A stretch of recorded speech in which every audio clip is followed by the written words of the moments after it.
Derek Acorah, lovely to meet you, first time meeting you. We're in this sort of almost dark setting. When I was coming up the stairs, I felt like I was in an episode of Most Haunted. I felt like you were going to start telling me about stuff. As a spiritual medium, where did it sort of start from you? What was the realisation? Because it was a young age, wasn't it, for you? Very young age.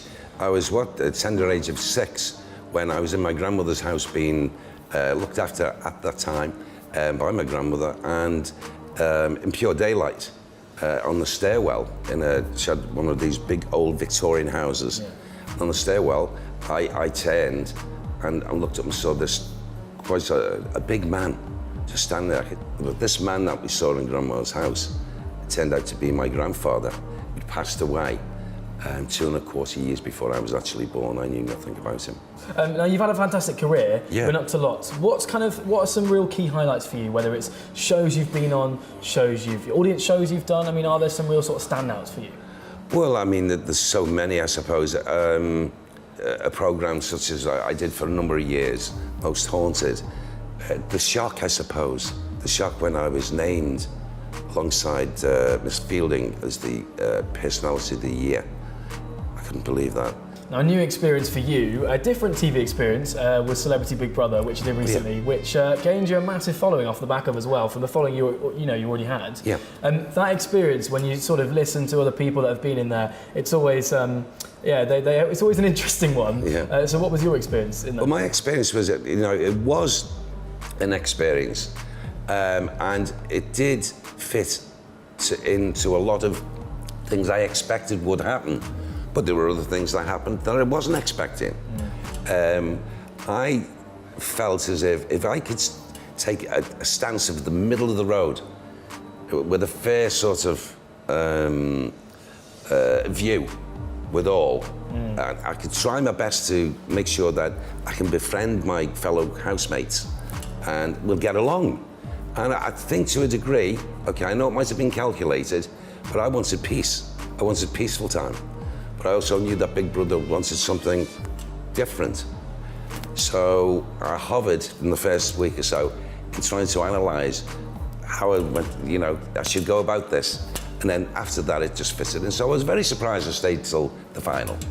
However, I enjoyed it. There was a lot of it I enjoyed. I loved some of the hijinks. I loved some of the singing. I liked even some of the abuse. Did a fantastic rap as well. We saw you do. Well, that was a grandpapa rap. That was a grandpapa rap. Even my wife called it. Even brothers called it grandpapa rap. Yeah. Okay. I felt at times a couple of the housemates could have contained themselves a little bit more, but then again, do you interfere with it? If you do, you become part of the equation. It wasn't that I was a coward and stayed out of it. It's the opposite. I just thought people can deal with these things themselves. If I feel, not so happy, I'll certainly speak my mind. But I never got into that sort of place, if you like. Yeah. So I like to think I got on with virtually every one of them. Do you sort of keep in touch with any of the guys? Because I guess it's a very intense atmosphere in there, it's multiplied on the cameras, but sort of seeing them outside the house must be very different. Well, it is, but we've not all of us managed to meet up, go for a drink, a meal. We've spoken to each other on the phone. I mean, Sean, he's become a real good friend, Sean Williamson, great guy. You get what you get with him, lovely guy. Yeah. Great singer as well, great actor, but a great singer. Wow. Could he sing? Surprised me. Also, a mind on him. Yeah. Ooh, he's a very clever man. Then, of course, you got lovely Helen Ledra. Yeah. Oh, wow. Eccentric. What a beautiful soul. Very friendly there. Brandy in America, California. Been on speaking to her. I get on with them all, and that will continue. Yeah. That's a fact. I'm going to be sitting in the audience very shortly, just for Christmas time, to watch Sean in pantomime. Southend, yeah. We're going to surprise him.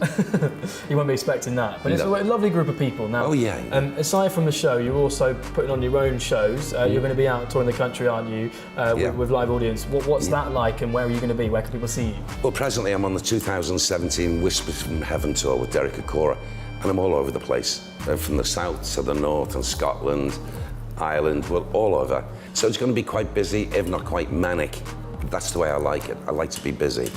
I've got a very low boredom threshold. If I'm sitting around for more than a day or a day and a half, I get fed up.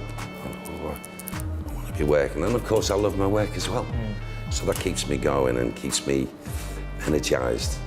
Well, Derek Acorah, thank you so much. Lovely to meet you. George, my pleasure. Thanks. Thanks.